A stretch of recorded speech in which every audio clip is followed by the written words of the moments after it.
Welcome to New Atlas Live. I'm Brian Berletic. Joining me, as always, is Angelo Giuliano. Hello, Angelo. How are you today? Good, Brian. Good, Brian. It's Saturday night. As always, we always say that we should try to keep it casual, just chill out a little bit. We are to always talk about serious stuff, and we always end up like too serious because it's serious topics. But I think we have some interesting information here that we want to share. You want to give maybe a few points about what you want to cover tonight, Brian. Absolutely. So recently, we've heard President-elect Donald Trump, before he even steps foot into office, talking about seizing the Panama Canal, talking about basically annexing Greenland, and I think it could be an exaggeration, but at the end of the day, he is talking about exerting control over the Panama Canal one way or the other. At a minimum, expanding already existing U.S. military assets in Greenland. And I've heard it argued that this is a way of kind of walking back away from global empire and kind of fortifying the continental United States. The problem is that the neoconservative agenda spanning decades hasn't been one or the other. It has always been both. It has always been about utterly dominating all of North America, Central and South America, and everything from this side of the planet, or that side of the planet, to Europe and beyond. So when we talk about where the U.S. is focused, they're focused on absolutely everything near and abroad. Now, just a real quick preview of the details we're going to get into. This is not about walking away from war with Russia or war with China. This is actually a step toward enhancing America's position ahead of a war with either or both. And we'll just start here, looking at where Greenland is on the map. Okay, and these routes here, these are the northern routes that Russia is developing, and China is also interested in developing, to kind of sidestep what you and I have talked about for a very long time, Angelo. The U.S. threatening, say, the Strait of Malacca, threatening the Suez Canal, threatening the Panama Canal. This is Russia and China looking for ways of trading in areas out of the reach of the U.S. military and its ability to target shipping, maritime shipping. And so what expanded U.S. military presence in Greenland is going to do is force Russia to respond. As a matter of fact, we have some good documents lined up that you and I were reading before the show. But I want to go back to this one, this classic, Extending Russia. Would you be surprised to find out that in this document, Extending Russia, the Arctic is mentioned many times? This is everyone can download this for free online. And right here, under maritime measures, more aggressive U.S. and allied patrolling near Russian naval base areas could cause Russia to adopt expensive countermeasures. With limited access to the open sea, Russia would be sensitive to threats posed to these areas, particularly the Arctic, exactly where the U.S. would be involving itself in if it expanded its presence in Greenland or subordinated Greenland to the United States. Home of its nuclear ballistic missile submarine fleet and the Baltic and Black Seas. And we know that the United States is active in all of these areas. And actually, I have a whole bunch of quotes that maybe we can go over, but it's basically the same thing. Expanding U.S. military and NATO military presence in the Arctic to force Russia to respond. And overall, together with everything the U.S. is doing everywhere else around the globe to Russia along its periphery, overextend Russia, which is literally the title of the document, is Extending Russia. So that's just Greenland just getting started. Panama is a very similar story. Panama is about very overtly taking control of one of the major choke points the U.S. has been developing to just completely strangle Chinese maritime trade worldwide. Panama is one, Suez is another, the Middle East in general is another. the Strait of Malacca, the South China Sea. Angelo, what are your initial thoughts on all of this when you heard about President-elect Trump, not even in office yet, talking about this? What were the first things that came to your mind? Well, I think we need to take this extremely seriously. Well, the attempt by the U.S. to strike a deal with Denmark over Greenland it was not from yesterday. It's been hundreds of years that the U.S. is actually trying to put its hands on Greenland. And I think we need to really understand, just to give a few figures, there are 50,000 natives from Greenland, and it's been attached to Denmark for a long time. It's a colony, so basically it should claim independence. They actually they could claim under the law, that Danish law, they could claim independence. And when you look at the polls, there's a large majority, probably over 70% of people in Greenland, that they want independence. Now, when you look at the whole economy of Greenland, it's living out of fishing, and it's extremely poor. It's living out of subventions from Greenland, which is not a rich country. It's heavy subventions, heavy help that it's a big weight for Danish economy. It's $500 million a year. Now you have to ask the questions: why you have so much spending for land, which is extremely Greenland is extremely rich in oil, gas, and mining. Well, guess what?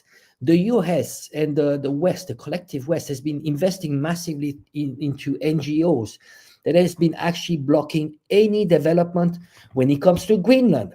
So that is very similar to what they've been trying to do in Africa, basically denying any development under the pretext of, we have human rights NGOs, we have animal protection NGOs, and we have climate change NGOs. But in reality, when you really look at this, it's actually the purpose is not about, we care about Greenland and we care about climate change and so on. The purpose is to how we can keep Greenland underdeveloped, because it's not working on the benefit of people living in Greenland. If you are poor in Greenland and you want independence, well, you need to actually achieve financial independence first. Now, by keeping them extremely poor, you control them much better. And I will draw the parallel to, remember in the US, you had those reserves, Indians reserves. What did they do to actually completely contain them and actually destroy the whole culture? You would put them in small reserves and just give them survival money, and for doing nothing. And basically, they turn into a nation of alcoholic drug addicts. And I'm not looking down on those populations, but it is the worst you could do, is to take away completely all their dignity. So now it's a two-step for the US, how they can actually put their hands on Greenland. First thing is that they've been preparing this for a long time. They've been investing to NGOs, and they've been actually spending massive amount of money through USAID. USAID has different programs. One of the programs of USAID in Greenland is to do teacher training. So imagine the US doing teacher training in Greenland. What's the purpose? Well, basically, it's indoctrination of a whole nation, especially pushing for self-determination. But in this case, when it's financed by the US, it's actually indoctrination. It's not going to be for the benefit of local indigenous. So USAID, and then you have all those climate change NGOs just to make sure that they buy politicians, because those NGOs becomes an economy in itself in a small nation of 50,000 people. They're putting money there and they're buying allegiance of those politicians, local politicians. You don't need much. You need just to, on 50,000 people, how many people vote? Maybe 30,000, right? The kids don't vote. Now you need a few thousand votes, and you buy politicians, you buy allegiance. So the first step would be having Denmark to declare, Greenland to declare independence. And the second step would be to put local people into a position that, maybe we lift up all those restrictions from those NGOs, and we give you a few $1 billion, and we get access to all your resources. That's how they could do. Imagine if you are from Greenland, they offer you $100,000 per person just to, and then you get a green card too. Just that's easy, and that's a steal. But why would they be in that position? Because they have been making sure that absolutely no development would be possible. And this is why the article I put on the tweet is about 140 NGOs managing to get a moratorium on any development on the natural resources of Greenland, meaning that for a certain period of time, nothing can happen in Greenland. And that's for the benefit of who? Not people from Greenland, for the US.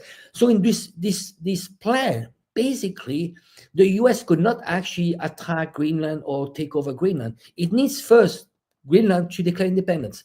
Now, and then later, it's going to be only a relationship between the US and Greenland, because Denmark is a NATO ally. You couldn't go directly confrontational with Denmark. So you see, so it's interesting. Greenland, when you look at, and maybe we're going to cover that on the paper you showed me just before. This is on the Greenland is part of the Arctic Council through Denmark, and it's on the route of the Arctic route, which is an alternative. It's part of the Belt and Road Initiative. And for China, it's very strategic because it's a good way to bypass the Malacca Strait and all those places around the world where the US could actually do a blockade. And what are the places? There's Greenland, there's the Panama Canal. So you see the coincidence. Trump is coming together with those two elements, Panama Canal and Greenland. So this is a red flag, especially knowing that the Trump administration is extremely xenophobic and is actually completely shifting towards China. The people, all the brains there, the Colby and all the people, actually the thinkers that actually are giving all the policies for the shift towards China. And this is a major change we are going to see. But this is not going to be Hawk Biden to dovish Trump. No. It's just a different approach, but a much more concentration towards China. It's the Mersheimer school, and I advise people really to look into Mersheimer. Mersheimer is excellent when it comes to Ukraine, but it is actually, it's not because he's about peace. He's calculating that for him, it makes more sense to go more towards China and be confrontational towards China, and the Russia issue can wait. It's just a different approach, different strategy, but it's extremely cold approach. So there's no coincidence. So if you still think that Trump is going to be dovish, well, wake up. You really need to wake up. And those are red flags. And Yes. it doesn't mean that they are going to put their hands on Greenland tomorrow, but they are planting the seeds. Absolutely. And speaking about how all of this is ultimately aimed at China, which includes the proxy war against Russia, we have a surprise guest right here. Carl. Hey, Zha. Carl. Welcome. Welcome. Hey, Angelo. Hey, Brian. What's the first thing that went through your mind when you heard Donald Trump talk about Greenland and Panama? Well, initially I thought it was a joke. We all know Trump talk about a lot of things. He's all about hot air. But now that I look into it, it looks like it's not just Trump, because we all know the U.S. deep state. They are the ones who actually has a continuous, consistent foreign policy to dominate and to ensure American primacy. And so I just saw this article from Reuters. This just from out a couple of days ago. It says U.S. lobby Greenland rare earth developer Tam Breeze not to sell to China. Notice this is not Trump. Trump is not president yet. This is the Biden administration telling a Greenland company, no, you better not to sell to China, because one of the importance about Greenland is it has a large reserve of critical minerals outside of China. And for US, it became important because now that China has banned critical mineral export to the United States in response to the U.S. chip sanction on China, now they're looking to develop alternative sources for these critical minerals, including gallium. And the Chinese company negotiated a deal with Greenland company Breeze, but America came in and said, no, don't do it. It's a national security threat. And I mean, if America really wanted to compete with China, they could just put down the money, just make a better offer. That's what would happen in a free market system, right? You put a higher bid, but instead they put a lot of pressure on the company not to sell, and then they put together they push a U.S. company to make the purchase for actually bought the company the Greenland company for much less than what China had offered. So this is just robbery now. This is not like we know U.S. government don't believe in free market anyway, but they are forcing this Greenland company essentially to sell to American company. Yet, given the way the current American capitalism is, there's very unlikely chance that this reserve might actually get developed. So if the American investment brings job development to Greenland, that would be good for the Greenlanders. But what United States is doing is acting as spoilers to block China from making a higher bid, and they buy it, and they're probably not just gonna sit on it and not develop it because, according to all sorts of studies, currently it's economically unfeasible to operate a commercial operation, or at least by the American company standards. So very likely they're just trying to block China purchase of this company just out of spite. And this also leads me to think that the Trump plan for acquiring Greenland, this is not just Trump. This is a well thought out plan, because as Brian already said, Greenland set a very strategic location, and now especially with the polar ice is melting, now the Arctic sea route is opened up, and a lot of with the ice receding. Carl seems to have frozen. Well, while we wait for Carl to come back, I just want to make 2 points. This article that Carl pointed out, they're talking about Lockheed, Raytheon, and Boeing. So the military-industrial complex is involved, which means this is why it's happening under Biden right now, and is going. And Trump is openly saying it will continue under his administration. And Angelo, something that you had pointed out, and this was something you shared on Twitter. I highly suggest everyone follow Angelo on Twitter, or X. I'm sorry, X. You were pointing out WikiLeaks U.S. diplomatic cables talking about encouraging separatism or independence on Greenland, in Greenland, and how this stretches back years and years and years. So this is not something that just floated into President-elect Donald Trump's head today. This isn't part of some unique Trump strategy for his presidency. This is continuity of agenda. This is something that has been worked on for years and years.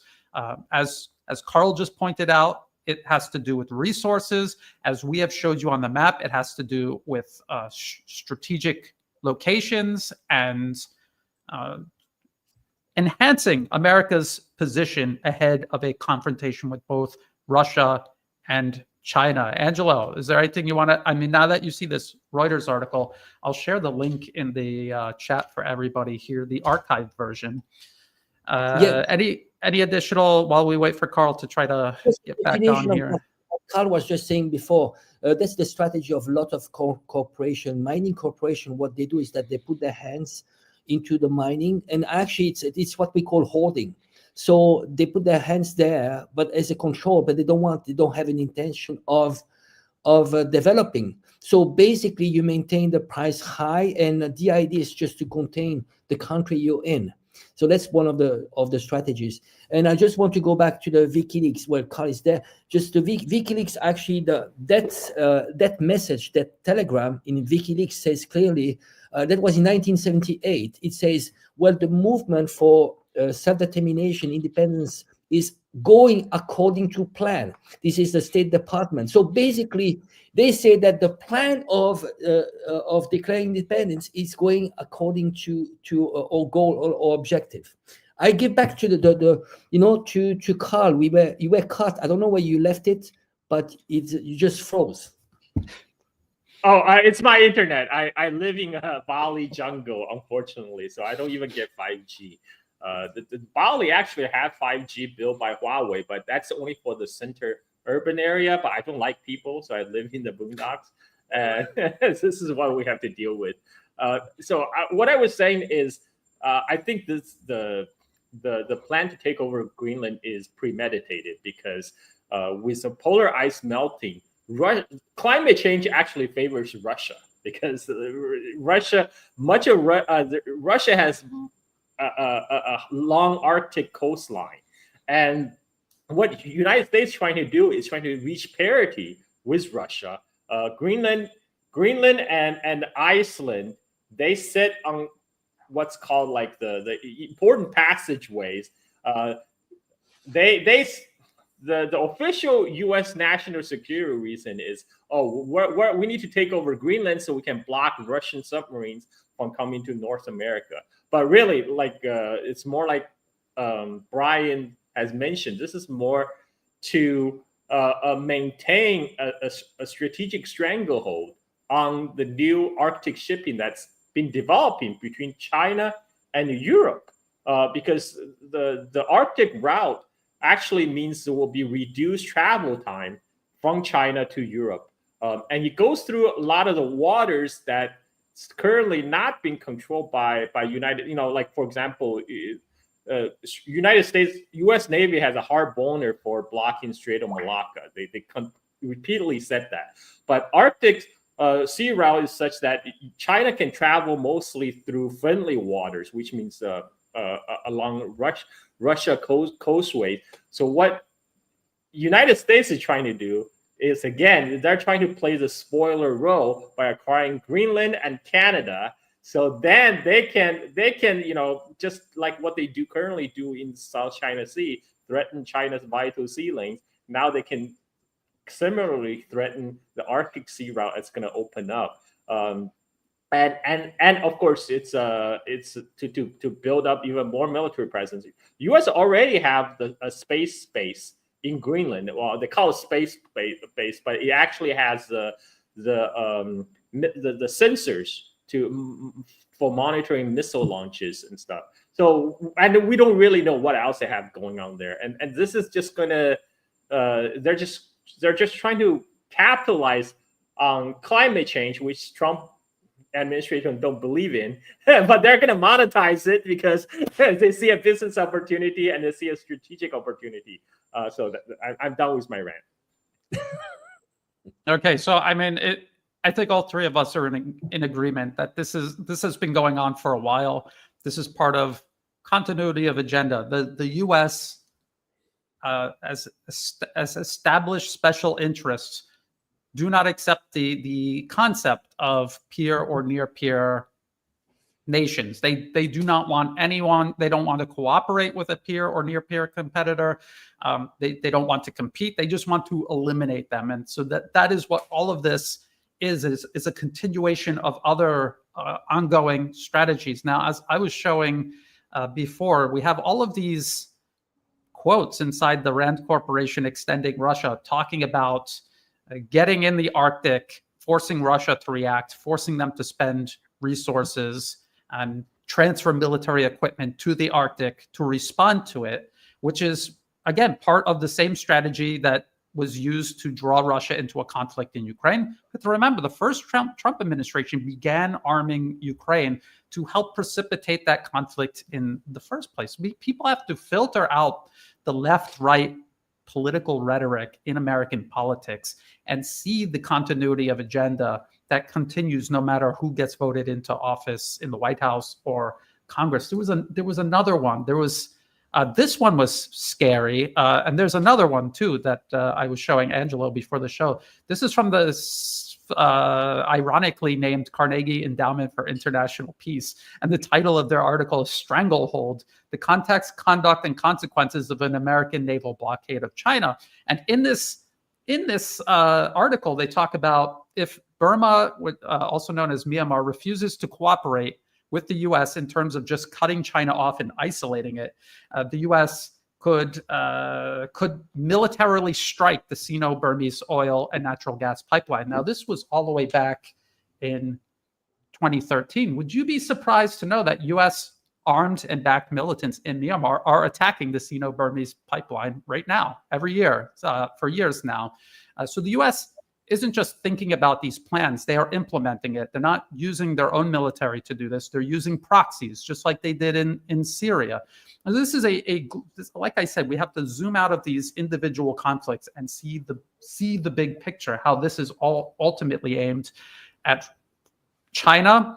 And Russia is a priority because Russia, as it mentions in this Carnegie Endowment for International Peace article, Russia can help relieve attempts by the U.S. to blockade China because it has pipelines going directly into China. The U.S. cannot bomb them. They cannot interdict them. They cannot blockade Russian gas from going from Russia straight into China.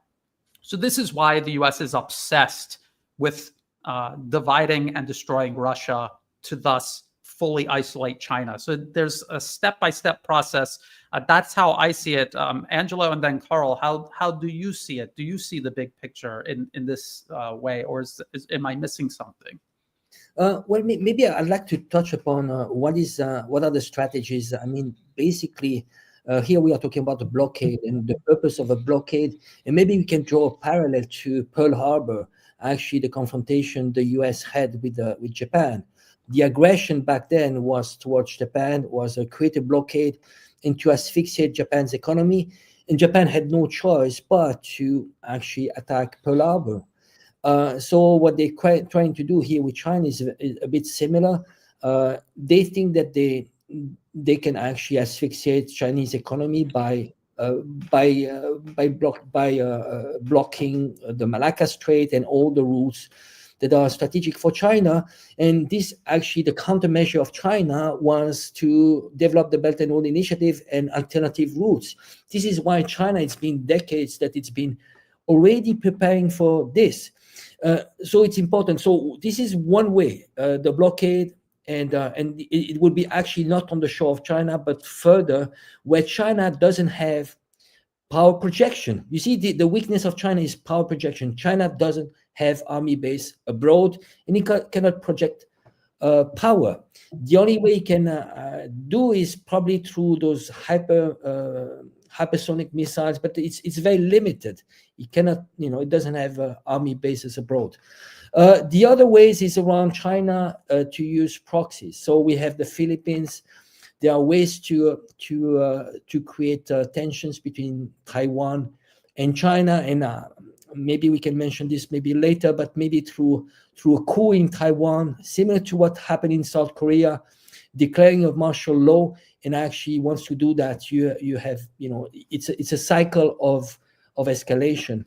Then you have South Korea, maybe the same as what they tried to do. You create a false flag, and de facto U.S. Army is in charge of South Korean army, and then draw Japan into this war because there's a trilateral alliance: South Korea, Japan, and the U.S.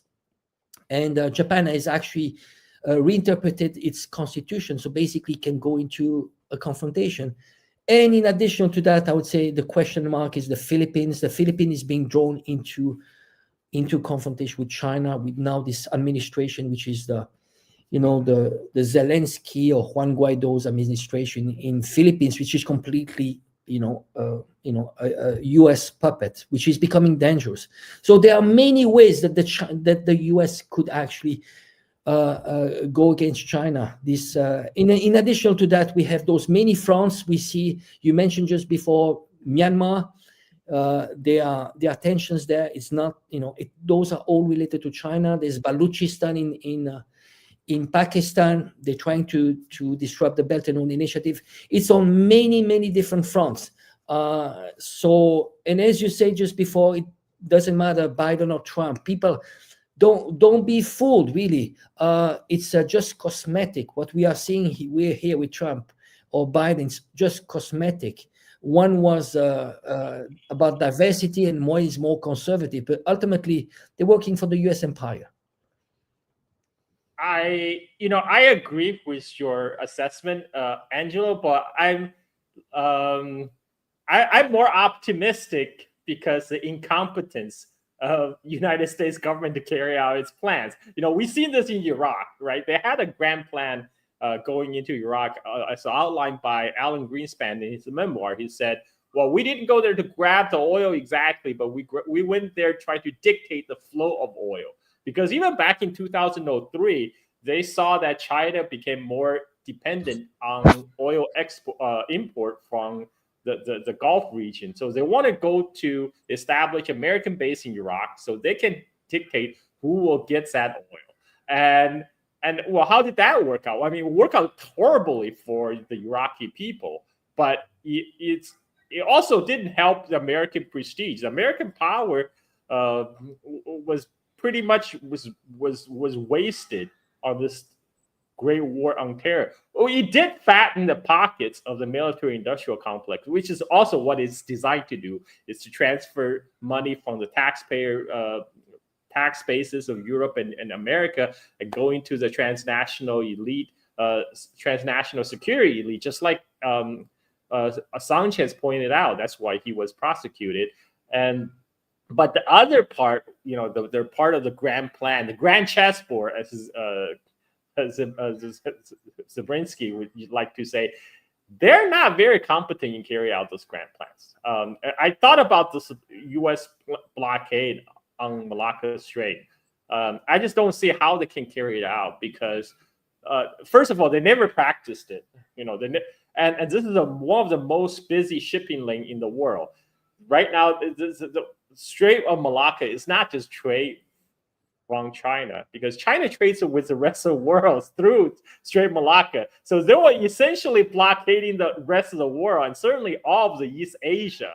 And it's the United States not just declaring war against China in that case. The United States will be war against the entire world. So I don't see how that could be politically feasible. And also, government in Japan and South Korea, as much as they're vassals of the United States, they still have an interest of self-preservation. Because if a war is to fought around Taiwan Strait or anywhere in Western Pacific, all the economies in East Asia will be devastated.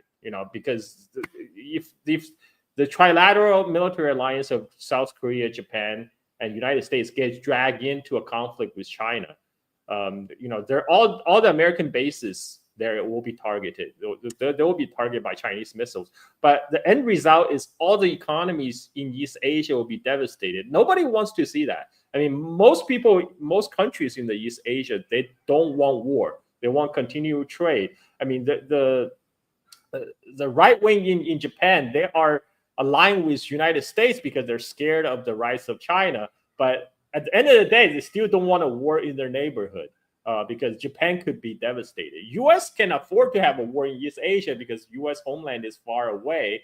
That's why U.S. is creating all these provocation, creating all these tensions. But the people in East Asia, they actually have a stake in this. They don't want war. So this is one thing on China's advantage. China's advantage is their interest is aligned to preserve peace and stability in the region. And U.S. have come up with all these crazy plans all the time. I'm in Bali, Indonesia. Back in 1958, CIA used to run planes from Taiwan to bomb oil fields in Indonesia, right? I mean, like, this seems like a time so far gone.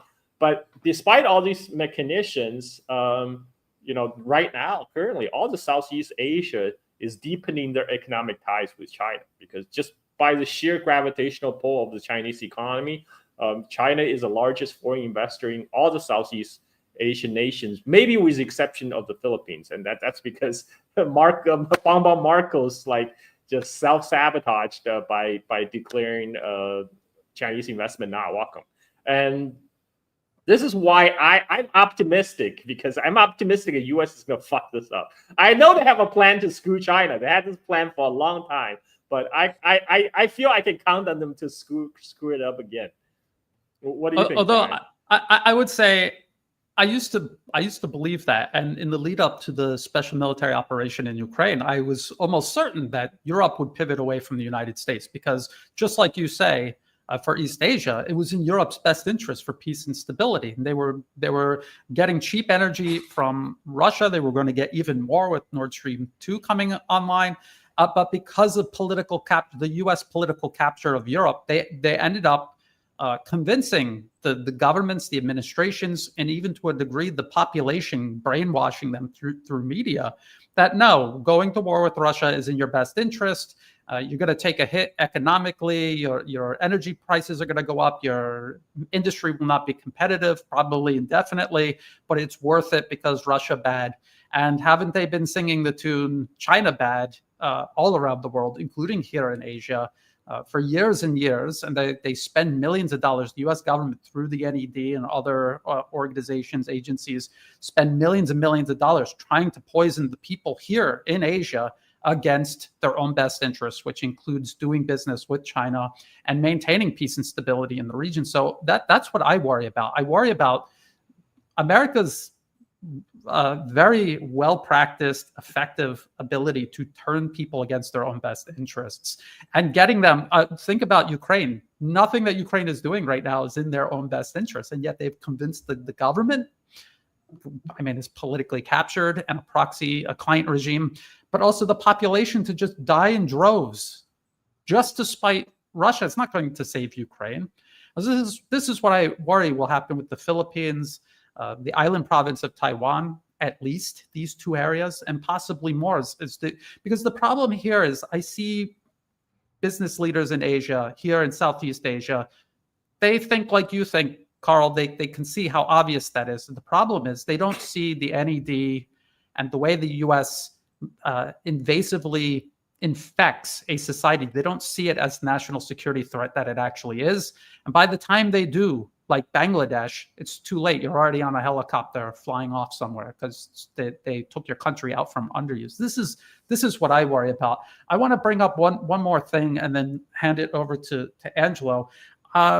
Just to show people, this isn't one isolated paper that I dug up from wherever. There's also this from the National Defense University. This was from 2012. And I remember covering this back in the day, many papers like this about blockading China. So this is called offshore control. And they're, just like Angelo said earlier in the program, China is not able to project military power globally. Its military is to defend China only. And even though the Western media portrays China as a national security threat to the entire globe, in U.S. policy papers, they admit that it cannot, even if it wanted to, it cannot. So this is called Offshore Control, Proposed Strategy for an Unlikely Conflict. And then there's a whole section on page 5 of the PDF where they talk about how easy it is to identify ships carrying hydrocarbons to China, but also ships carrying Chinese goods to export partners. How easy it is. And China would respond by rerouting, but the only possibilities are the Panama Canal and the Strait of Magellan. And so they're talking about U.S. blockades, China trying to reroute it through the Panama Canal. But wouldn't you know that the Trump administration is talking about seizing control of the Panama Canal just at this time, just like with Greenland, the timing, just as this conflict between the U.S., Russia, and China is reaching a critical point. They're openly talking about doing this. Angelo, and then Carl, I'd like to hear your. Why don't you finish to read that article? Because you know that just the line, the remaining line, actually mentions that the ice is melting, and the northern route could be. You forgot about that. That's actually Yes. touching upon Greenland. So basically, Yes. the time, and this is a paper of 2012, right? That's a long time ago. 13 years ago, they were already talking about Panama Canal, and here they don't mention Greenland by definition. northern route. This is Greenland. Yes. So yes, that's a good point, Angelo. So people, if you cannot see it on the screen, and I'm going to drop the link in the comment section also. It says these ships are also, they're talking about ships carrying Chinese exports. These are the easiest to track and divert. Naturally, China would respond by rerouting. The only possibility are the Panama Canal and the Strait of Magellan, or if polar ice melts continues, the northern route. U.S. assets can control all of these routes, but only if they were to exert control over Panama, and only if they position their military assets in the Arctic, say in Greenland. Yeah, Brian, I just want to add up on that's related to the fact that you can turn countries against their own interests. The single example of Ukraine that's one of the best examples. He came into power and he had a huge approval rating because he promised to. He said Russians are brothers, and he was actually on a platform of peace. Everything, people voted for him because he said, the first thing I'm going to do is sit down with Putin and I'm going to bring an end, and it's going to be peace. And actually he lied. He was a US puppet all along.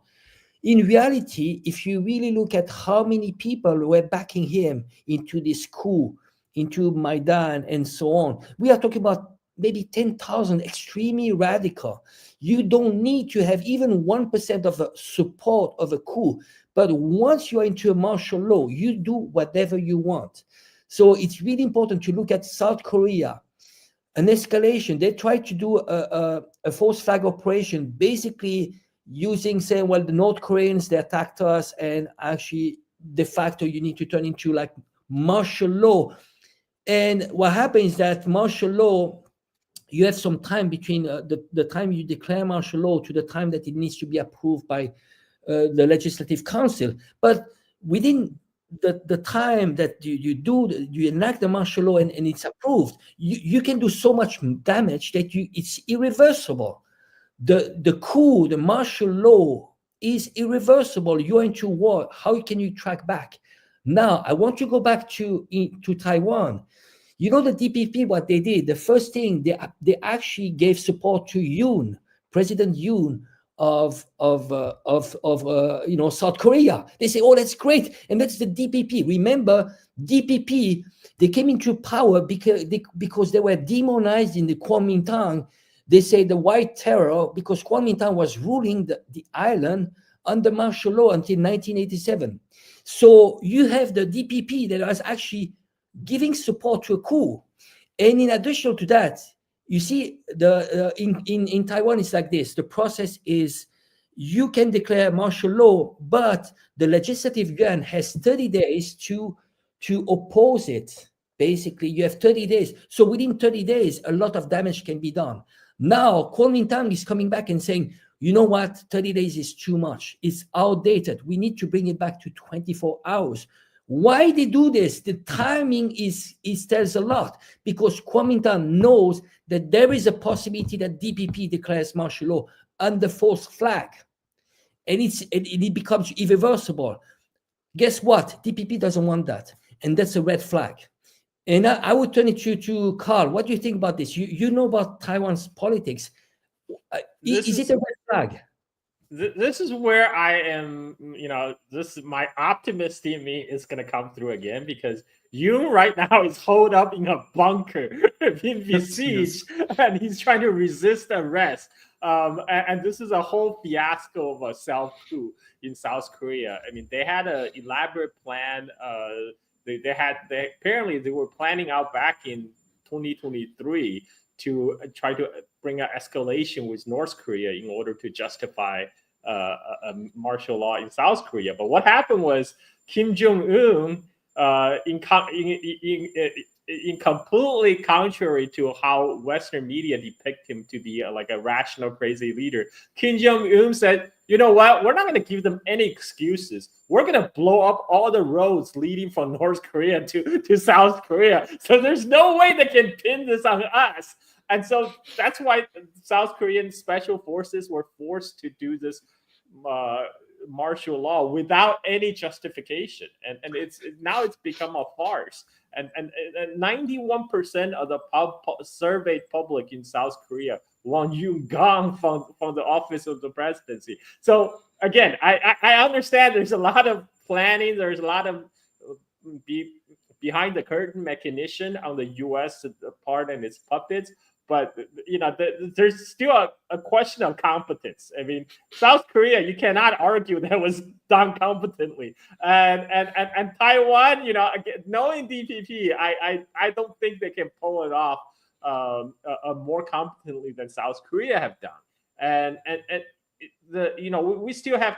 So, by the way, DPP, they sent out a tweet during the coup in supporting of the President Yoon, just like a lot of the right-wing pundit like Gordon Chan. Gordon Chan is saying, oh, what happened in South Korea right now is a pro-CCP faction. They're trying to take over. It's like, you kidding me? 91% of the public want Yoon Gang. I mean, like, these guys are clueless. Their only way of having any kind of currency in the United States is because America don't know anything about South Korea. Like, probably the only thing they know about Yoon is when he sing American Pie to Biden in the White House. They don't know. So I'm not too worried about Taiwan. There's a couple of reasons. China right now is building up all the cities up on the other side of the Taiwan Strait. You don't do you don't do that unless you're confident no war is going to break out in near future, right? And right now, China, because let's remember the Taiwan Strait, that was the front line of the Cold War. So for about 50 years, the whole coastline facing Taiwan was left undeveloped. But that changed in 1980s, and right now China is slotting that whole zone for more development facing Taiwan. It's a great. I think it's great because it shows the people in Taiwan what can be accomplished. It's a good demonstrator model. And so if all this Chinese investment is going in, I think China is pretty confident that there's not going to be war in 2027 like what U.S. Pentagon is peddling right now. And I think to drive that point home, China just flew 2 type of 6th generation fighter prototypes on Mao's birthday. I think the time is on China's side. Unless U.S. want to rush it to really push that trigger for war. In Taiwan's case, nothing will happen in Taiwan unless United States government give explicit approval and backing. There's no possibility of DPP going rogue here. They're on a short leash by United States. So it's whether U.S. really want to push that button for war. Right now, I just don't see it because Trump administration have way too much priority right now. They're going to Panama, they're going to Canada, they're going to Greenland. They want to turn the Gulf of Mexico into Gulf of America. There's a lot on one's plate. I mean, so I'm gonna take the optimistic approach and just a wait and see approach. Well, I hope that you're right, Carl. And then since we're talking about Taiwan, this was something that we originally wanted to talk about this weekend, but then Trump was talking about Greenland, Panama, Canada, the Gulf of Mexico.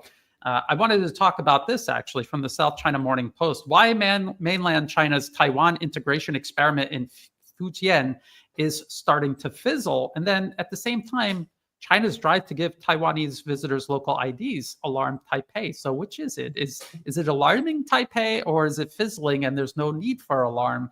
And I wanted to talk to, it's perfect that Carl is here. Also, Angelo spent time in Taiwan. He lives in China. So I wanted to hear I would like to hear both of your takes on this. This is kind of what you were talking about, Carl, this area of development. And it's a model for reunification with a complete reunification. What people don't even realize, I think, who are buying into the Taiwan independence movement and that China is a threat to Taiwan, is that the majority of exports from the island province of Taiwan go to the rest of China. And if they were to declare independence, their economy would implode. And there's no way for the US and all of their allies together to make up for this type of economic integration that Taiwan already enjoys with the rest of China. So, Angelo, and then Carl, what do you think about this and the way the media is kind of covering it? Just to put this out here, they claim that it's fizzling, but then when you read through it, it really doesn't add up to it fizzling. It really doesn't. But people could go check it out. Angelo? Well, this when you look at, I think I look at the economical integration. That's one side of the de facto integration of Taiwan within China's economy. Between 40 to 50% of Taiwan's export goes to China. So that's one integration. And then there's a New York Times article that says that there's roughly, it's hard to know exactly, but there's between 1 to 2 million Taiwanese that live in the mainland. So basically, a lot of now the trend has completely changed. China used to be poor, the mainland used to be poor compared to Taiwan. Now it's the place, it's a new place. It's like people in the Middle West in the US, they dream about going either to New York or to California, because those are the cool places to be in. And also that's where opportunities are. When you look at Taiwan, it's a small island, there's not too much happening besides just TSMC. But even TSMC is moving out. They're moving out. They have activities now in Nevada. So it's a new cool place to go to. And I would say Taiwanese society is divided. There's the older generation. They actually do know that about their history. The new generation is divided, I would say, and it's geographically, the one in Taiwan are more pro reunification. The ones down from the south are more like for voting for DPP. So and I would say what worries me is a little bit about information space. You see more balanced voices has been completely shut down in Taiwan. So you see, when you look at all the medias, there are lots of foreign medias, but there's no more balanced media, alternative media. Or if you were to be pro-China, they easily shut you down. And in addition to that, the history book have been changed. So since Chen Shui-bian, I think it was in 2004, 2006, what the kids are learning is a new version of history. And so there's all this indoctrination, brainwashing from education to Hollywood to all those NGOs and National Endowment for Democracy also present in the island. So there's a slow hijacking of democracy. So it's a mix, but I would say the large majority is very clear. Large majority, even though they claim an identity of being from Taiwan. Like anyone, you go to Texas, people, they would say, oh, first I'm from Texas, and after they would say I'm from America, right? Taiwan is the same, but they're very realistic. They, very pragmatic. They say, well, we want status quo, because they know any change will lead to war. And they're very pragmatic. Deep inside, they are Chinese. I mean, Chinese are pragmatic. It's not much about ideology. It's really about tangible things. They're not interested about, ideology, that doesn't bring food on the table. So deep inside, Taiwanese are very Chinese, not only the outlook, but also, the mentality and the culture. So I largely agree with what Angela said. There's a YouTube channel called Asia Boss. They go around all these different East Asian countries, and they do street interviews. And they had done street interviews in Taiwan, asking the young people there, what would they do if the People's Liberation Army were to come to Taiwan tomorrow?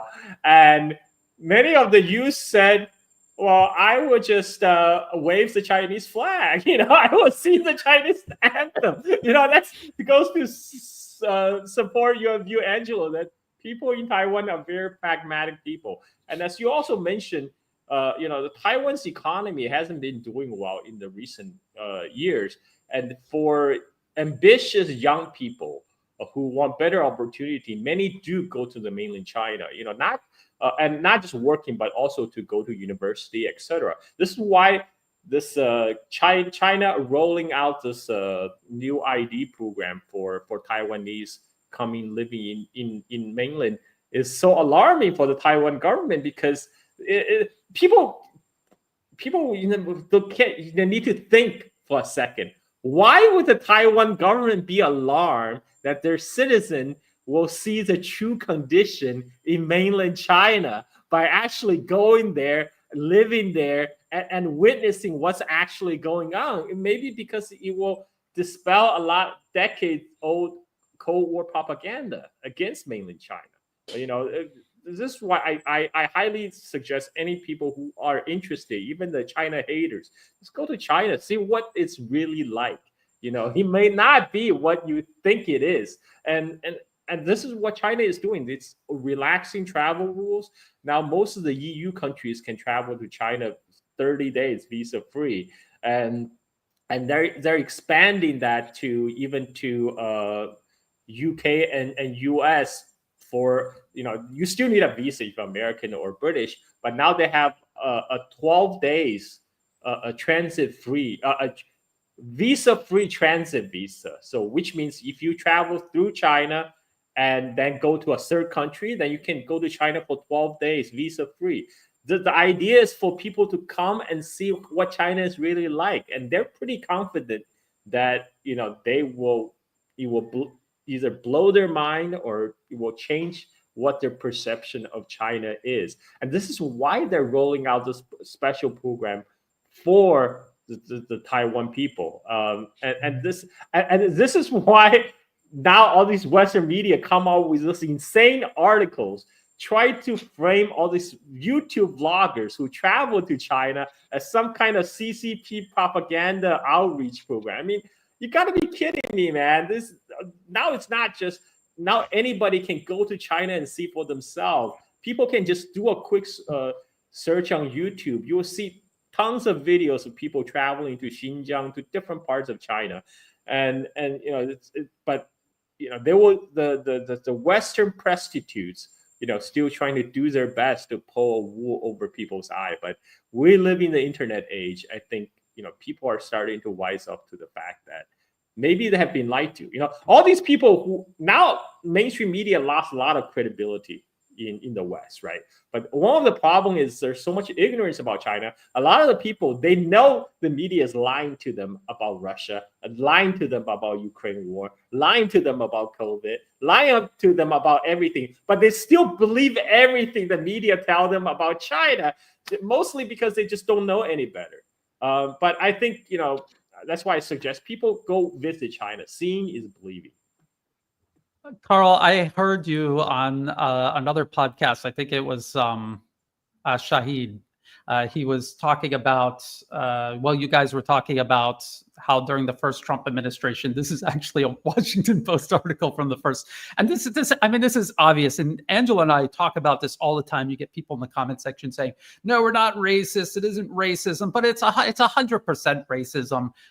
Chinese people are not white, and they're surpassing the collective, all of Western civilization. They are surpassing it irreversibly, and they're freaking out because for centuries it's just been taken for granted that they're superior. It's to such a point that maybe they don't even see it as racism. They just see it as like a law of physics or something, that the West is superior. They call the shots. Everyone else is subordinated to them.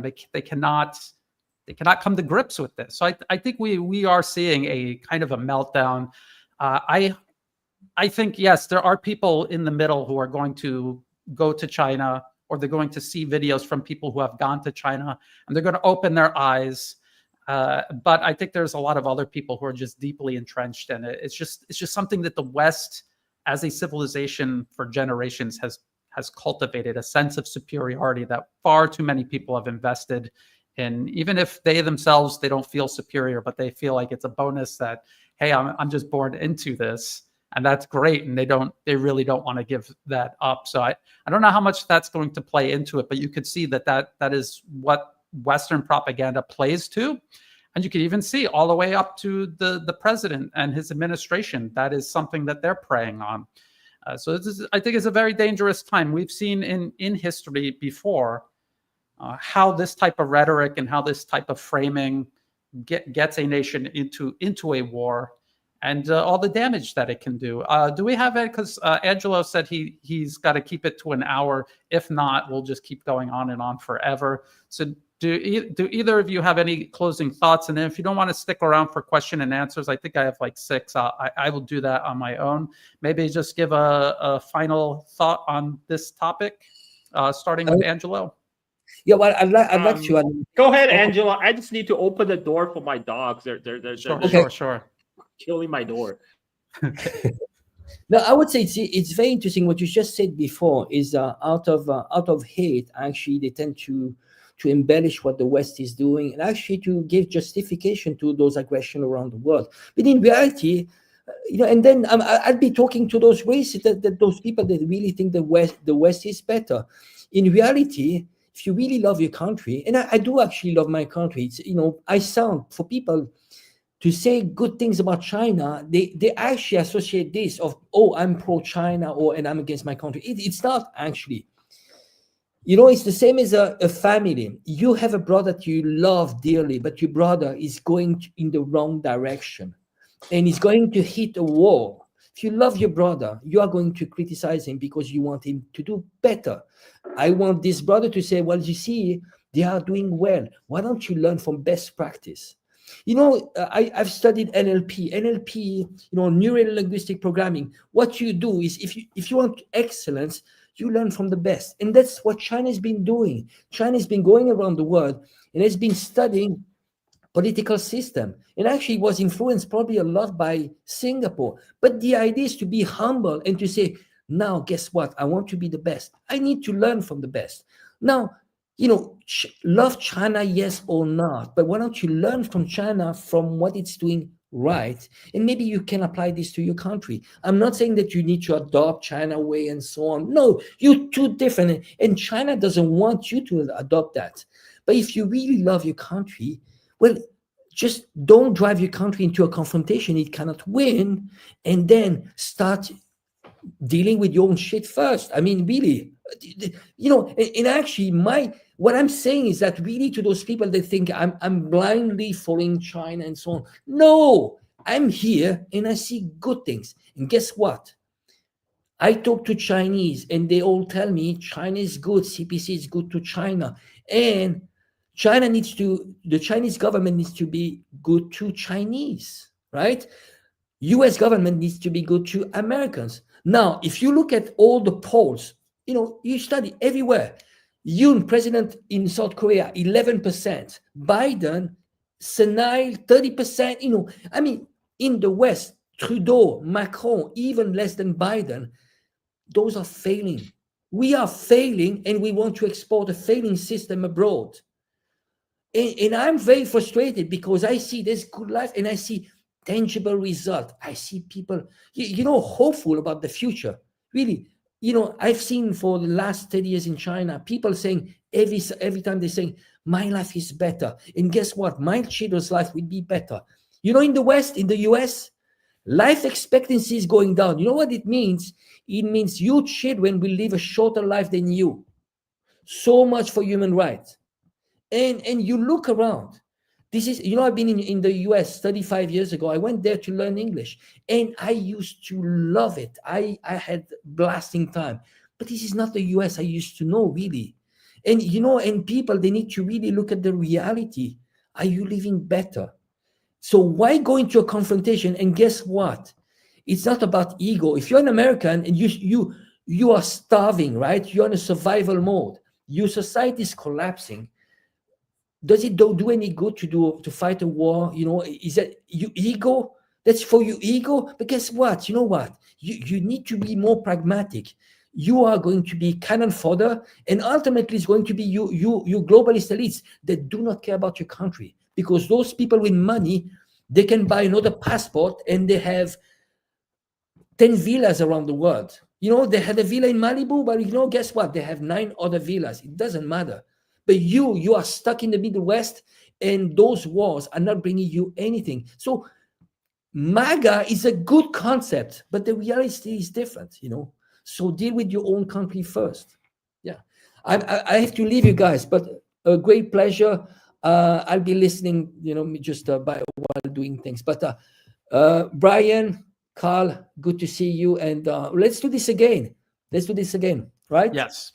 Thank you for coming on as always. Thank you. All right. Carl, any final thoughts, unless you want to take on the question and answers with me, which you don't have to. Don't feel obligated. You're on mute, Carl. Yeah, Carl, you're on. All right, yeah, there I'm you go. mute because of my dogs. I'll be here for the Q&A. Yeah. Okay. Okay, so we'll just go into the questions and answers, and then we'll have some final thoughts. Let's see here. So this goes back to the original topic. I didn't see the interview with Mike Waltz. I really very rarely listen to what American politicians say.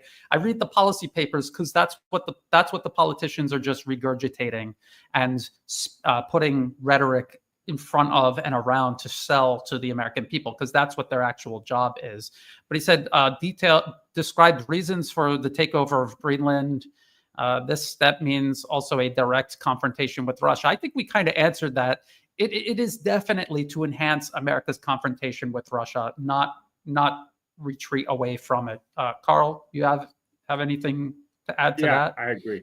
No, I think we covered that pretty well. I mean, it's the whole idea of getting Greenland and Canada is to compete with Russia in the Arctic, and because now with climate change, now it's a new frontier, right? It's another rush to the frontier.